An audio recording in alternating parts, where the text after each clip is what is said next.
All right, YouTube, this Detroit's HPTV coming to you out of Detroit, back with another video. It's early Saturday morning, and I got a topic for you, and I want you to think about it, especially before tomorrow, which is Sunday. You got the Coalition of Black Churches coming out denouncing Al Sharpton. About time. You know, he's been going around being a race-baiting reverend, allegedly, for decades. And it's really at the detriment of Black people and our communities, because the only time they show up is to monetize your grief and your sorrow because somebody has lost their lives. That's the core essence of people like him and Ben Crump and Black Lives Matter and the Mallory girl. They show up and they monetize your grief. But the violence that's happening in the community every day doesn't get addressed. When 20 people can get shot in Chicago, there's no marching. Nobody says nothing. When somebody loses their life in Old Block or somewhere else in our communities, there's no outrage. There's only outrage when it can be monetized. If you think about these race baiters, they're mad now because the guy Penny, who choked the guy on the subway in New York, they didn't find him guilty of the top count charge. So now you have Black Lives Matter, and they've popped up, and they want to tear the city up now, like they did under George Floyd. But are you guys only outraged when there's a racial component? You're not outraged when these young brothers and sisters is losing their lives daily, every day?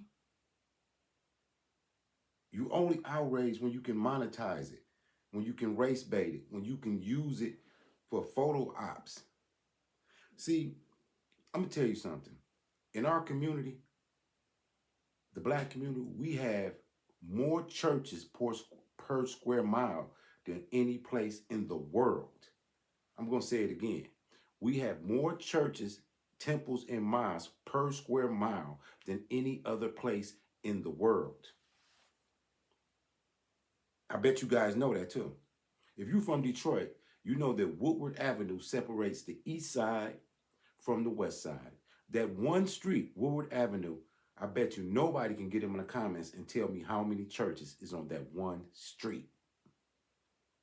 So you can start at 8 Mile and go all the way to Jefferson. How many churches is on that street? How many churches is on Linwood? How many churches is on 7 Mile? How many churches on 6 Mile? How many churches on Hamilton? How many churches on Wyoming? How many churches on Finkel? How many churches on Gratiot? We have more churches per square mile than any place in the world. And these communities are some of the most violent communities in the world that are not engaged in a war. So it seems like something is wrong with it, right? But you remember in the Bible, Jesus said they turned his father's house into a den of thieves.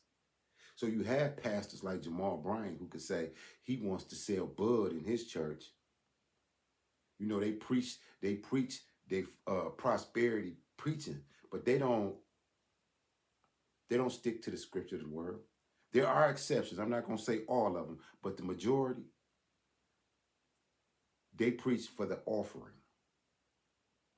They don't even, it used to be a time when I was young, you can go to church and the pastor would speak so much of the word that you'll be shrinking in your seat because you think he's talking about you, but not now. So it's about time that they denounce the Reverend Al Sharpton. They need to denounce the Jamal Bryants, the Jakes, and all the rest of them. You just think about that church down there with in Atlanta, the Eddie Long, the Jamal Bryant is over now. All the allegations of him and young boys. So it's almost like the congregation, y'all ignore that. That your pastor has this reputation for misleading young boys. Other one cheating on his wife. But yet they show up to monetize the tragedy in people's lives. They show up alongside Black Lives Matter and Ben Crump suing municipalities and stoking the race flames. See, this is what bothers me about these pastors. They are so in lockstep with the Democratic Party. But they know the history of the Democratic Party. They know the Democratic Party is the party that upheld slavery. They know that is the party of the Ku Klux Klan. They know that is the party of Jim Crow. They know that that party is the Dixiecrats. That party, even Lyndon Baines Johnson, who signed the so-called Civil Rights Bill, said after he signed that, he would keep the Negroes voting for Democrats for 200 years. And even with this guy, Penny, in New York, that Black Lives Matter is so upset about because they dropped those charges, that is a liberal city. The Manhattan DA, ain't them the same DAs that went against Trump? Ain't these the same liberal friends of the black church and black people? These Democrats. Look at the Democratic ran cities. Look at the violence and debauchery in their cities. But you're not going to talk about that. They mad. And you see them, Black Lives Matter, they out there, this is racism, this is white supremacy, this is this and this and this. But they, in Manhattan, with the same DA, they used warfare and lawfare against Trump. But they still race baiting. And the race baiting is what's keeping our people divided. You got to think about it. These pastors and these people in these temples, all they do is talk. Look at the communities around them. Remember, I just told you, with all these churches per square mile, more churches per square mile than anywhere in the world, how come all these homeless people are sleeping on their stairs? How come all the trash and debris is in those neighborhoods? How come those neighborhoods are the most run down? What's going on? You know a tree better fruit it bears. Am I correct? Let's get into this clip. This is for fair usage under the 1976 Copyright Act for commentary and education, and I'm standing on the First Amendment. That some of the backlash she got were from black elected male officials saying they didn't want to support a woman. And I hear these people talking about black men that are pulling away from your campaign, though I've not seen any real evidence of that. Okay, can we just be honest? Al Sharpton is the original grifter. So if you don't know, back in the days in New York, anytime there was any kind of racial conflict, this fat ass would show up in a jumpsuit, and he would demagogue against Jews, by the way, specifically, and get people super mad to the point where they nearly attacked Jewish people. And he was a menace, an absolute menace in the New York area, okay? And then all that got magically forgiven. Why did he get forgiven when that stuff never gets forgiven? Why did it get forgiven? Because he decided to embrace professional corruption. He was running 2-bit scams back in the day because he didn't know any better, right? But he's a smart guy, so he wisened up and he's like, oh, the way the professionals do this is they kiss the ass of the donors, they kiss the ass of the politicians, and they get the real money, the big money. And did he shake down a lot of businesses saying, hey, if you don't give me money, I'm going to call you racist? Okay, go ahead and catch feelings. Yes, he did. Okay, and do you want to know how Comcast was allowed to merge and actually acquire NBC and MSNBC. They had a massive race problem. Al Sharpton came in and said, no, they don't. They don't have any race problem. Guess where Al Sharpton wound up? Hired by Comcast at MSNBC. Funny how that works. Hey, so I've been telling you guys that it seems as if the world is healing itself a lot faster than I thought after Trump landslide Kamala Harris. I mean, the guy is not in office yet, and I feel like this country is already in a better place, okay? And this story right here we have to talk about, featuring Al Sharpton, is exactly what I'm talking about. Because apparently Al Sharpton has lost the black church, okay? The black church has turned on Reverend Al Sharpton because they claim it is a moral stain that Al Sharpton took undisclosed payments from Kamala Harris's campaign. And this is good because the coalition of black churches need to come out against all of them and call them out because it's a moral stain on the doctrine and on the word. There's more to come. Jamal Bryant should be next, and all the rest of them that's been fleecing the people, misleading a flock, using religion as a hustle, using it to divide homes, mislead, corrupt minors. Think of all the atrocities that they get accused of while still race baiting and still dividing our community. They have become a tool of the Democratic Party. And you know what the Democratic Party ran on? I tell you every day. They ran on late-term termination of pregnancy all the way up to the 8th month. Gender reassignment for children all the way to toddlers, surgeries by the age of 8, and gender reassignment for prisoners, tampons in the boys' bathroom, open borders, identity politics, no prayer in school. Everything they ran on was anti-Christian, anti-God, and anti-family. Allegedly, right?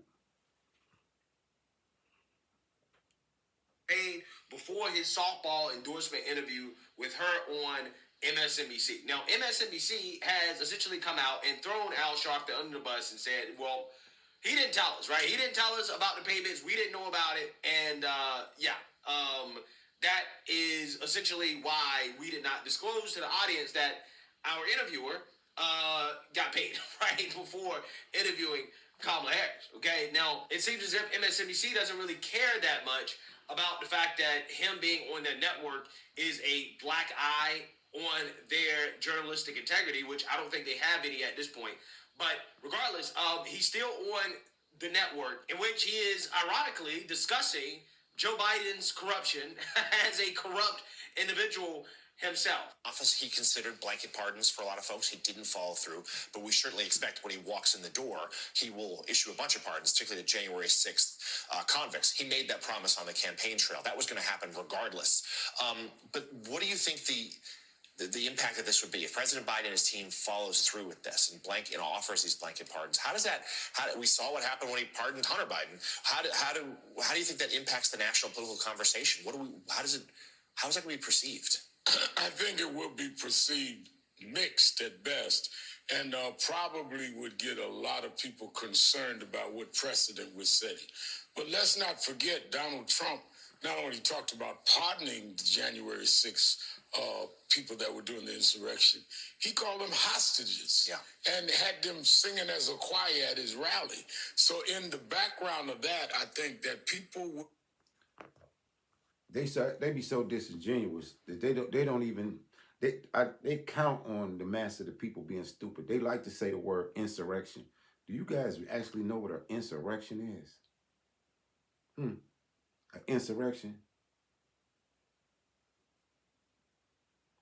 This country ain't seen an insurrection since 1865.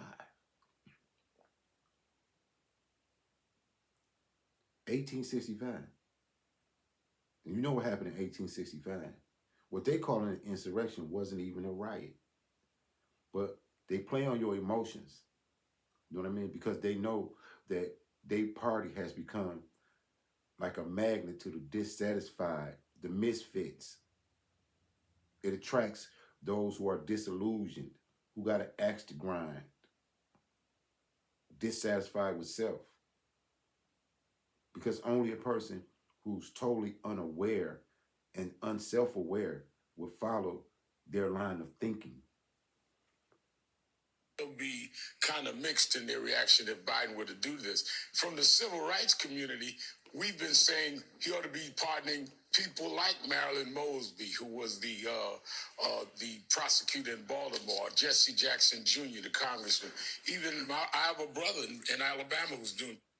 They want you to pardon Marilyn Mosby, a prosecutor in Maryland that prosecuted the heck out of black men and women, but still was committing crimes herself.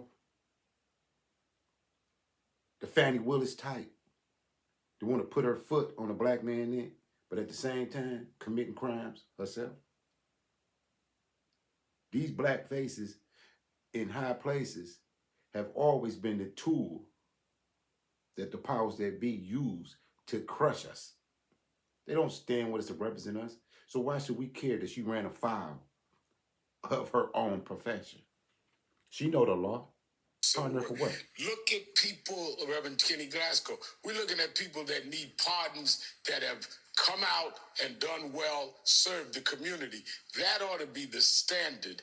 And I think to forecast what people may face, I think is something that should be discussed. But I would hope he also looks at pardoning people that have maybe made a mistake, but turned around and done the right thing. That's what. Have y'all ever wondered, how did this Negro here get to be the spokesman for black people? Who put him in this position to where he is the spokesperson? He's a reverend without a church. That should tell you all you want to know. He is a traveling reverend without a church. Shows up at the scene of the crime like a buzzard. And he represents us. He circles the black community like a buzzard, waiting on something to drop. Him and Ben Crump. That's the only time you see him. But the community is suffering daily. Pardons are for, and I think we should not pervert that.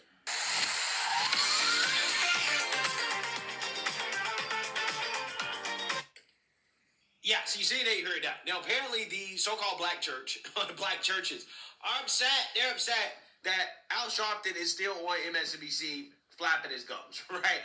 They're so mad, they're demanding that MSNBC suspend Al Sharpton over these undisclosed payments from Kamala Harris's campaign. Let's read here. A black church organization is calling on MSNBC to suspend and investigate host Al Sharpton over donations his organization took from Kamala Harris's campaign.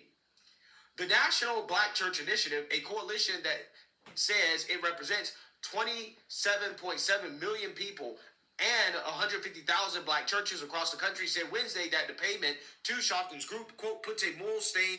Hey, Al Sharpton got 150,000 black churches mad at him.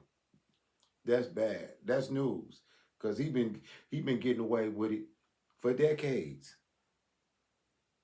Now, you know, they got these black churches, these 150,000 black churches, there's 20-some million people. They got to come at Jamal Bryant and the rest of them. You got to get all of these charlatans and shields off and under that banner. They can no longer use that banner to hide behind. You remember what Jesus said? You turn my father's house into a den of thieves. You got to get these thieves up out of there. On the integrity of the black church. The group, which said it is, quote, very concerned about the growing scandal, urged MSNBC to launch an investigation and express support for Reverend Al Sharpton's suspension until the investigation is complete. Well, listen, here's the thing. I'm not very familiar with this National Black Church Initiative, right, this coalition, but if they really are concerned about the integrity of the black church being smeared by Democrat activists, right? Black Democrats. It ain't just Al Sharpton they need to go after, right? They need to go after Fannie Willis and all the other race hustlers that decide to use the black church in order to promote their political careers, okay? I mean, they really should be coming out here and having a whole lot to say about Fannie Willis who routinely goes to the black church to basically defend herself and her affairs. Okay, so yeah, I'm just saying that Sharpton is not the only guy that puts a moral stain on the integrity of the black church. In fact, the whole Democrat Party does that. And if they're really serious about this and their integrity, they would denounce the Democrat Party, right? Just denounce the Democrat Party in general, okay? Because the Democrats don't stand for anything close to Christian values, okay? So I'm just saying that they should go even further than this. The Washington Free Beacon reported that the Harris campaign made donations of $250,000 on September 5th and October 1st to Sharpton's National Action Network, the nonprofit he founded in 1991. Sharpton aired an October 3rd segment featuring Harris on his MSNBC show, Politics Nation, and conducted a favorable interview with her on October 20th. Founded in 1991, the National Black Church Initiative says it represents 27.7 million churchgoers across the country with a mission of reducing racial, social, and economic disparities and preserving the authority of the black church's voice. The group has focused on health issues pertaining to black Americans and has criticized Sharpton before for taking donations from tobacco companies while opposing a ban on menthol cigarettes, which are popular among black smokers. The initiative's president, Reverend Anthony Evans, said Sharpton, quote, is loved and admired by many in our coalition, quote, but that does not take away from the fact that he is facing significant moral and journalism ethics concerns regarding this payment or donation to the National Action Network. Evans went on. In addition, Reverend Sharpton is a minister of the gospel. This payment does not look good for a man supposed to represent integrity. Yeah, so the black church has a problem with Al Sharpton being a grifter, okay? And apparently, before the past, MSNBC has suspended their hosts, like, for example, Joe Scarborough and Keith Olbermann, for donating to political campaigns, saying that the payments violated the network's policies that require employees to disclose political activity to company executives. Yeah, so the fact that Al Sharpton did not disclose that he received this payment, yeah, I mean, he should definitely be suspended. He should definitely face some type of punishment. But you know, they're probably not going to because Al Sharpton is black, right? He has the black card, okay? And they don't want Al Sharpton to turn around and say, oh, well, you're racist, right? The network is racist because they suspended a black man for trying to make some money, right? For taking donations from Kamala Harris, right? So, again, you know, that's the situation MSNBC is in right now. When you lay in bed with race hustlers, it's hard to get out of bed with them because if you get out of bed with them, then, again, they're going to call you racist, right? So that's the situation that they're in. And I don't think the MSNBC really cares about their journalistic integrity anymore, right? I think they've long decided that, you know what, we're not a news channel, we're a glorified YouTube channel, and they're cool with that, right? But maybe not for long because they're losing viewers, right? Nobody watches MSNBC anymore. So it seems as if they've kind of accepted the fact that, hey, nobody sees them as a credible news network, and it is what it is, right? So I don't think that Sharpton is going to be suspended, but again, this comes as there's a whole lot of questions about Kamala Harris and her campaign spending, right? The donors are upset. They're angry that Kamala is begging for more money after spending all of that $1.5 billion to beat Trump just to end up $20 million in debt. And then people came to find out that, no, she actually spent the money in extremely reckless ways. And almost every single day, there seems to be some new discovery in regards to how Kamala's campaign recklessly spent campaign money, right? Like, for example, the host of the Call Her Daddy podcast came out and basically said that, yeah, Kamala's $100,000 set that she paid for to do the Call Her Daddy podcast was basically just cardboard. It wasn't really real. It wasn't like an actual quality set. And she doesn't know why they paid $100,000 for it. Take a look. There's a little bit of controversy about that podcast because you did. Oh. Do you know about this? No, what? Because in D.C., this interview happened in D.C. Yeah. In a hotel. Yeah. Not in a hotel. It was like a random house. It was like a random house. But apparently, you can tell me, they spent, the Harris campaign spent like $100,000. I did see you that. Know about this? It's hilarious. To build the studio. Yeah, it's not true. Not true. To make it look like it was the studio Yeah. that you used in L.A. My studio that is gorgeous in Los Angeles doesn't even cost six figures. So I don't know how cardboard walls could cost six figures, but But do you think they did that? I mean, you saw it. absolutely not. With love to them. Oh my God, it was gorgeous, but like, it wasn't that nice. It wasn't like gorgeous marble. Like, no, that was not six figures. Yeah. So again, this is why people have questions about where did the money go? Okay, I mean, even the Call Her Daddy podcast host who has been defending Kamala Harris said that set definitely didn't cost $100,000, right? I'm not sure how they spent $100,000. Where exactly did that money go? Now, I wouldn't be surprised if this host received a little payout, right? That she's not disclosing. I don't know. But I'm just saying it's possible that that could be the case here. Yeah, people have questions. And apparently having questions is a bad thing. Having questions makes you a grifter. If you're somebody that is on the Democrat side of the aisle and you are a donor and you come out and say, hey, I don't like the fact that Kamala screwed us over and used the money in ways that are so reckless, and then still ended up losing after gaslighting us into believing that she actually could beat Trump. Apparently, again, that makes you a bad person according to the left-wing activists. Take a look. And now that the Harris campaign lost, which I think was definitely their election to lose, given just how much Trump was like not even trying, and he didn't win by the popular vote he won by less than 50%. Harris dropped the ball. Lindy Lee was all in on the campaign. And now she's pivoting because she's like, you know what? I want to go to the winning side. And now the Hunter Biden laptop story is a thing. That's just so craven and so pathetic. And I'm someone who has not received a single dollar from the Democratic Party or any Neither have I. to talk about my views. Neither have I. And you're making so much money off of it. Now I will And let it's so Lindy. pathetic. Now It's I will pathetic. let Lindy respond. Hang on, Lindy. Hang on, Lindy. Hang on, Lindy. I will now. Now look at what they're arguing about. They're arguing about the cars playing chameleon that spent $1.5 billion and ended up $20 million in debt and has a GoFundMe right now. Think about this.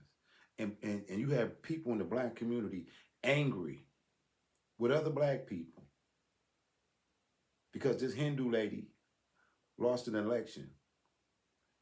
And who made them so attached to her? It was the Shields. It was the Al Sharpton types that got behind her, the Roland Martins, and made her so appealing and made you think that she was one of us, when clearly she's not like us. Let you respond. Tell me one person who's paid me. I don't know, girl. Who's I don't paid know. me? You tell me. You're just making up shit. You're just making up shit. Are we allowed to curse on here? Yeah. I don't need anybody's Go off. money. No one has paid me. You're just making this is like libelous. It's defamation. No one has obviously paid me. no one has to pay you. It's all about influencerdom, right? Now you're changing your story. Don't change your story. Just a minute ago, you said that I was a grifter and I was getting paid. I never said you did. I said so many I dollars. But You're why are you changing your brand? I don't know who you are, respectfully. Why are you changing? You don't need to know who So I am. Gavin Why are you Newsom, changing who your brand? came out against the pardon, is he a grifter too? Is Governor Jared Polis also a grifter for saying that the pardon was a bad idea because Joe Biden repeatedly lied? If you're going to pardon your son, fine. Oh, the grift is real. The grift is real. There are arguments in favor of that. But why did you have to lie repeatedly and say that you weren't? He lied after lying the is election. bad. Please finish Lying your sentence. really Why is do you bad. insist on talking over people again and again? This is mental illness. In terms of the Harris campaign, I raised millions of dollars for that campaign. I donated buildings in her church to the campaign. I did not find out until after she lost that millions were spent on, for example, $2.5 million was spent on Oprah. $500 million went to just 4 well-connected Democratic firms, including welcome to the political revolution, girl. The Democratic Party won't save you. I don't know what's going on with you, but can you please let somebody finish? Thank you so much. Please finish. And also, and millions of dollars to celebrities. It's in millions of dollars to private planes and also 5-star hotels for campaign staffers. I have donors who donated anywhere from $10 to $25 of their hard-earned money to $1 million. They are fuming. And we had no idea this was going on. The campaign, during the campaign, said that we were going to win 3 to 4 battleground states. That was what we were expecting. Jen O'Malley Dillon went around the world telling people that we were definitely going to win the campaign. But they knew all along, now we know, they knew all along that Kamala Harris was losing. She was behind Trump the entire time. But when she... You hear that? Now this is what's coming out. And this is what I was talking about in one of my other videos. The Democratic Party has created one of the greatest mental health crises in American history. You have these people melting down, losing their minds, alienating themselves from their families because they believed the propaganda and the narrative coming out that Democratic Party. They believed it wholeheartedly. And you find out that they were getting the money and knew that what they was telling the people was not true. Just think about it. They're not saying that Trump's Hitler no more. They're not mentioning fascism no more. Now it's back to ordinary business. But their constituents are having full-blown meltdowns. They created the greatest mental health crisis in American history. was with us donors when they were whining and dining us. They told us a completely different story. They were clearly lying. Yeah. So again, people are pissed, right? People are pissed off at Kamala Harris and the way she spent the money, and people are pissed off at the people that received the money too, like Al Sharpton. Okay, and the black church has decided that, you know what, Al, you should be suspended from MSNBC. You are a stain. You're a moral stain to the black church. Wow, incredible stuff. I didn't think I'd ever see the day that the black church turns on Reverend Al Sharpton. Again, the universe, the world is healing itself post-Trump election victory, and the guy is not in office yet. Can you imagine all the great things that are going to happen in this country once Trump is actually in office? I can't wait, right? I can't wait. Let me know what you guys think. Make sure you like, comment, and subscribe. Most importantly, share a black... Shout out to Greg Foreman from Black Conservative Perspective. Now, today is Saturday. It's still early Saturday morning, like 6 a.m.